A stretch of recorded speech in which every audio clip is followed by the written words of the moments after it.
मोरा नास पीटा, ये पंखा चलाया देगा लैला। अरे पागल हो गई है ये तो। रुक जा, तेरी खोपड़ी फोड़ूंगी मैं। क्या हुआ चिंकी बेटा? आंटी ये मुझे ऐसे कह रहा था कि तेरे कपड़े फाड़ूंगा मैं। ऐसा कहा इसने? इसकी ये मजा। झूठ बोल रही है मम्मी। मम्मी सुन तो इसकी। चुप एकदम। और बोलेगा मुझे हरामजादा। एक ही थप्पड़ में मिल जाएगी चिंकी। और मारो इसको और मारो। चुप एकदम। मम्मी सुन तो, वो मेरा कच्चा ढीला है ना। हाँ तो इस चिंकी ने ना पूरी क्लास के आगे मेरा कच्चा घी दिया था, वो उतर गया था। पूरी क्लास हंस रही थी मेरे पे। आंटी ये तो झूठा है एक नंबर का। और मम्मी मैंने चड्डी भी नहीं पहन रखी थी, पूरी क्लास हंस रही थी मेरे ऊपर। चिंकी भाग गई नास पीटी। देख ले मम्मी भाग गई ना, आराम कर। इसी की गलती थी, अब मुझे पिटवा के चली गई कुत्ती। मेरा छोरा पिटवा दिया। पिटवा दिया छोरा। छोरा कब से कह रहा था कि सुन ले मम्मी सुन ले, तब तक तो सूख दिया मुझे। तो बेटा तूने ऐसा क्यों बोला उस छोरी को कि तेरे कपड़े फाड़ दूंगा मैं? मुझे आया क्या गुस्सा, फिर मैं क्या करूं? लड़कों के साथ ऐसा ही होता है, गलती किसी की भी हो लड़की की गलती मानी जाती है। बेटा मैं सब समझूं, पर आज का जमाना ऐसा है कि लड़कियों को कुछ भी बोलने से पहले सोचना चाहिए 1000 बार। और लड़की को नहीं सोचना चाहिए बोलने से पहले। सोचना चाहिए। तो तूने मारा क्यों नहीं उस चिंकड़ी को? छोड़िए जानते, छोड़िए जाने दे। यही भेदभाव तो लड्डू का, यही भेदभाव। उस भेदभाव की वजह से मैं पिट गया और वो चिंकड़ी बच के भाग गई। उसकी मम्मी को बोलना, वो पीटेगी। वैसे ही पता ना कितना सहन करती होगी बेचारी। छोड़िए जाने दे, क्यों पिटवाए? बा मम्मी, एक लड़की मुझे पूरी क्लास के आगे बस्त्रीहीन कर रही है। पूरी क्लास मेरा मजाक उड़ा रही है।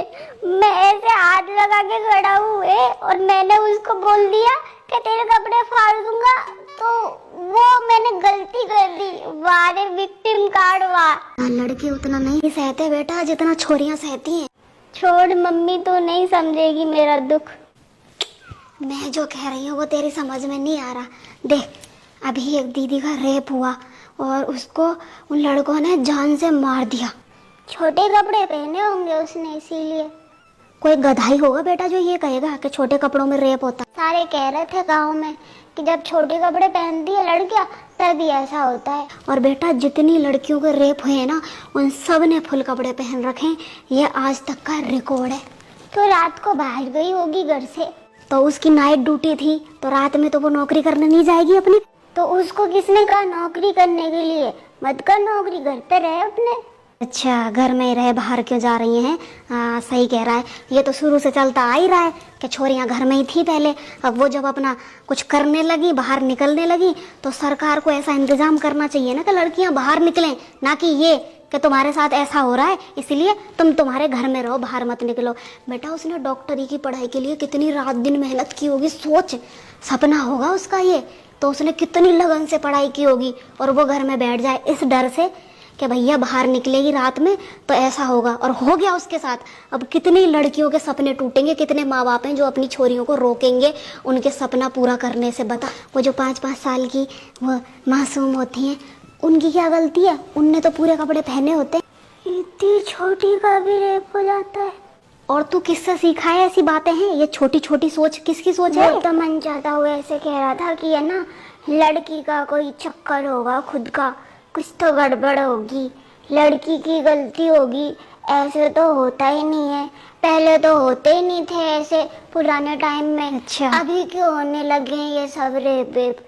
तो इसीलिए होते हैं क्योंकि अब लड़कियां गलत है। पहले लड़कियां सही होती थी, संस्कारी होती थी, कपड़े पहनती थी पूरे, घर से बाहर नहीं जाती थी, इसीलिए नहीं होता। लड़की की गलती है, पहले के जमाने में ना हो ऐसे। अच्छा इस तमंचा ताऊ को बोलियो कि ताऊ जब तेरा पे बीतेगी ना, जब पता चलेगा। भगवान भी नहीं आते बचाने। तुम बनो ना भगवान अपनी बहनों के लिए, करो रक्षा उनकी। मेरी तो कोई बहन ही नहीं है, मैं किसकी रक्षा करूं? क्यों नहीं है? वो कोलकाता वाली दीदी तेरी बहन नहीं थी? तेरी बहन ही तो थी वो मेरी दीदी थी। वो तेरी बहन ही तो थी। वो मेरी दीदी के साथ बुरा हुआ ना मम्मी, मर गई वो, मार दिया उसको। उसके साथ कितना बुरा हुआ ना मम्मी।